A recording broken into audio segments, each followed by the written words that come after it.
All right, Shalom. It's your brother Quashab coming back at you with a quick lesson.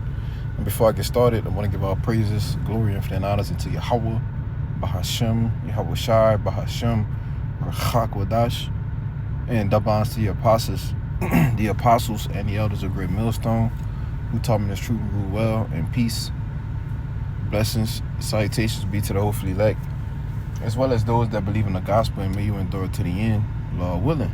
All right. And but take a title of this lesson, just want to get into, how we can see the vision, right? In which you can see the word I have queued up, right? It says a vision is something that is seen in the imagination or in the supernatural. All right. And let's see what supernatural mean. All right. I don't want to paraphrase it. All right. It's supernatural, right? It says of or given by God, you see? Divine, heavenly, all right? Above or beyond nature, you see? All right? Originally of revelation, all right? And we know the book of Revelation, all right? The word itself goes into the revealing, okay? And in these latter times, the Lord has revealed to us his vision, all right? He's revealed to us the supernatural, the things, his secrets, man, all right? Tell you that in I think it's Mark. I know it's in Amos and 2, but it's either Matthew or Mark, and it tells you about the parable unto you it is given to know the mysteries of the kingdom, right? So unto us is given to know the vision of the Most High, man. All right, the plans, all right, the layout, okay. The supernatural things, man. Let's get that definition again. That's heavy, all right? Because, to know the things that's of the Most High himself, all right? The Most High God, Yahweh, all right? Through his only begotten Son, Yahweh Shai, to know these things, all right? In which Yahweh Shai is the reason that we have been made known these things, Get the word again. Supernatural. Right, of or given by the Most High, all right, divine or heavenly, right? So something seen, all right, in the imagination or given by the Most High, all right? And like I said, we can see the vision, and what sparked this lesson is something, Apostle Cabal always said. I believe he did a lesson on this a while back, but, it's kind of been said, multiple times, all right, over the past couple of weeks, right, past month or so, on being visionaries in this truth, right? Envisioning the scriptures, okay? Envisioning the things that the Lord, all right, has set forth for us to go through, all right? The walk, man. You see? Envisioning going through the hour of temptation, going through persecution, going through Jacob's trouble, right? You got to see these things, all right? You got to put yourself in these shoes, right? Meditating on these things, man, right? Because if you don't, and these things come upon you, yeah, you can preach about it, but if you don't see yourself going through it, all right, what good is preaching about it, man? So it says to the present sight, view or look, all right, appearance, okay? It says to see, all right? So the Lord has literally allowed us to see, all right, because we know, pursuant to Matthew the 13th chapter, all right, let's go there, all right. I'm gonna come back to the Revelation. I'll just get it in the whatchamacallit. It's the book of Matthew chapter 13. All right.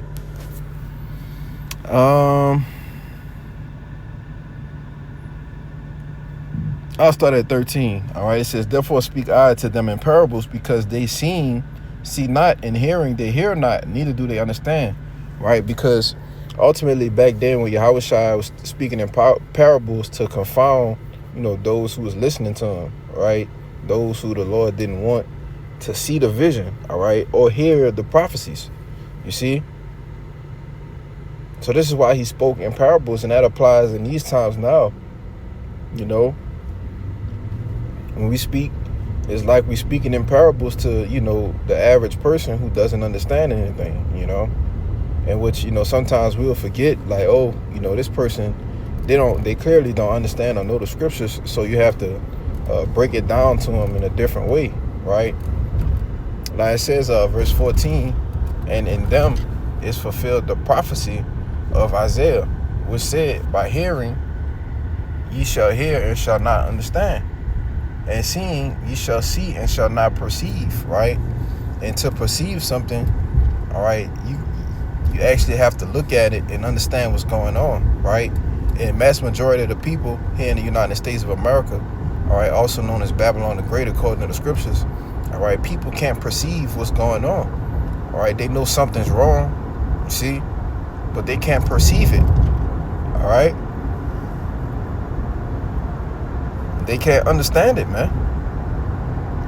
Verse 15, it says, for this people's heart is waxed gross, right? Which your heart is your la'ab, your mind, right? It's waxed gross, man. Their ears are dull of hearing, and their eyes, they have closed. Now, are people literally walking around with their eyes closed, man?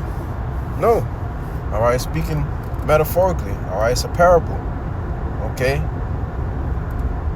They don't want to hear the truth, right? Neither do they want to see the prophets, man.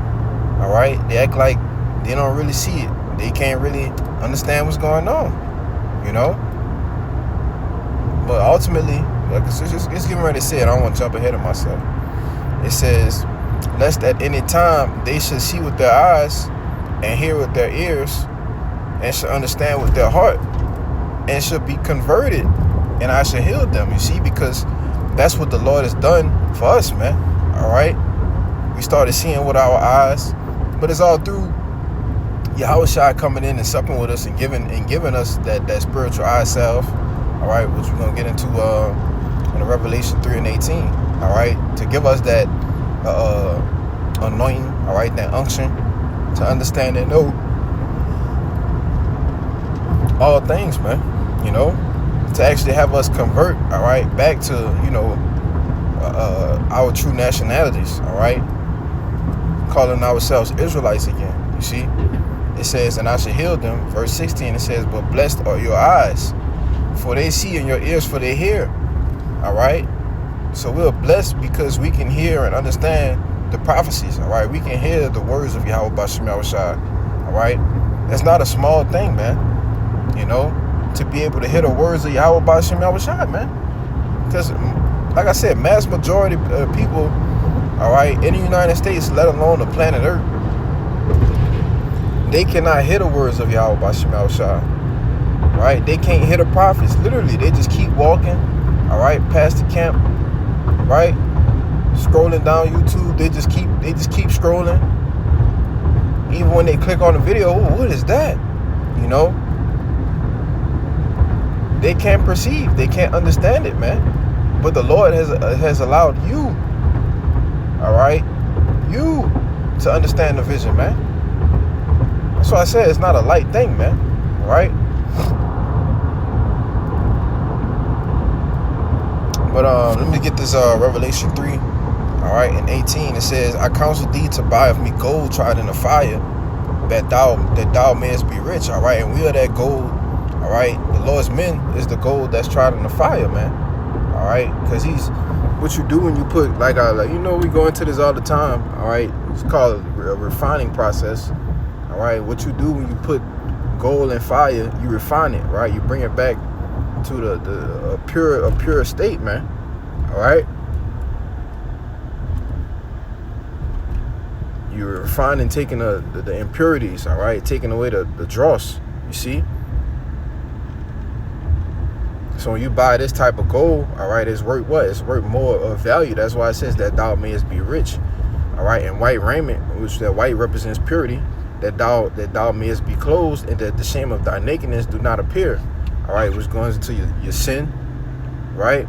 It says, this the point, and anoint thine eyes with eye salve, that thou mayest see. You see? And I read in the NLT, it says, so I advise you to buy gold from me. So I advise you to buy gold from me, gold that has been purified by fire, you see? Then you will be rich. Also buy white garments from me, so you will not be ashamed by your nakedness. And ointment for your eyes, so you will be able to see. All right. And let's see what this ointment is. All right. Salakia. I didn't mean to do that.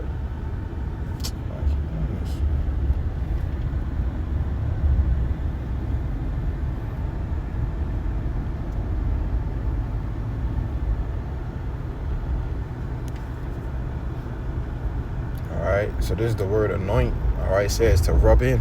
Alright, to anoint oneself, right? And we know we anoint ourselves, alright, with the frankincense, the myrrh, right?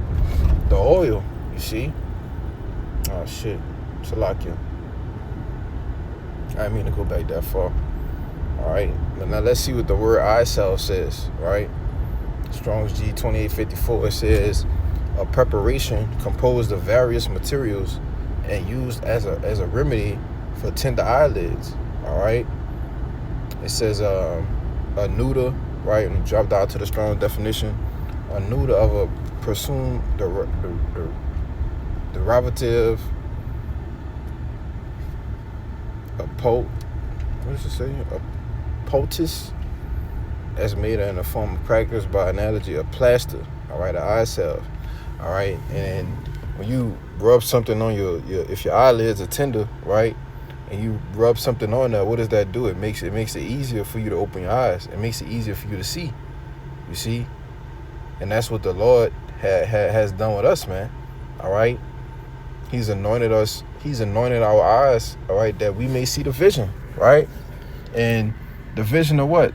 You know, as I keep mentioning the word, well, it's the prophecies, man. To see this place being destroyed, you see? To see the MOTB be made mandatory. To see Jacob's trouble pop off. To see the kingdom of heaven. To see us being saved. You see? Through all our chaos breaking loose. You see? He ain't giving us these mysteries for nothing, man. He didn't show us the supernatural things for nothing. You see? So I just got 2 more precepts. I said just straight to the points. All right, and Lord willing, it's lesson edifying, man. All right, the 2 Corinthians, I'm gonna get this one next. I'm gonna end it in Baruch. All right, 2 Corinthians chapter 4, verse 18. It says, just get the point. While we look not at the things which are seen, right? We don't see, we don't care, all right? We look at it, yeah. I mean, you got to see it with your eyes, all right? But you got to think on a higher level, all right? We're not looking at the things of this world, all right, in hopes of that they remain the same, right? In hopes that it gets better, you see? But the things which are not seen, right? So we don't see the kingdom of heaven yet, all right? We don't see Yahushua yet, right? We don't see the new glorious bodies yet. Okay?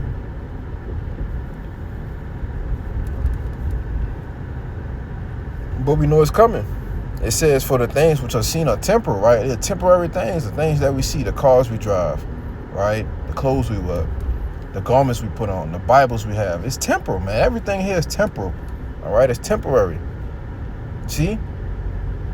But the things which are not seen are eternal. All right? And all of those things that I just listed, all right, under that category, are eternal, man. Yahushua's kingdom which shall never be destroyed, and everything that comes with it. We can see it. You see, we can see it coming, right? We can see the Yahushua coming on a chariot, all right? We can see it, man. We have the vision, all right? The Lord has anointed our eyes that we may see, man, all right? So when you go to Baruch, chapter 4,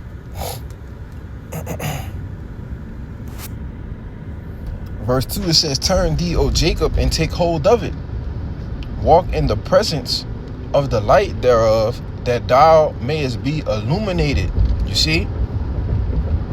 Walking in the presence of the light, all right, in which the light is symbolic, all right, for the ways of Yahweh Bashim Yahushua, man.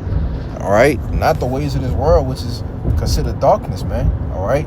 That's darkness according to the scriptures. It tell you that in Matthew the 6th chapter. All right? Let me see if I can grab it real quick.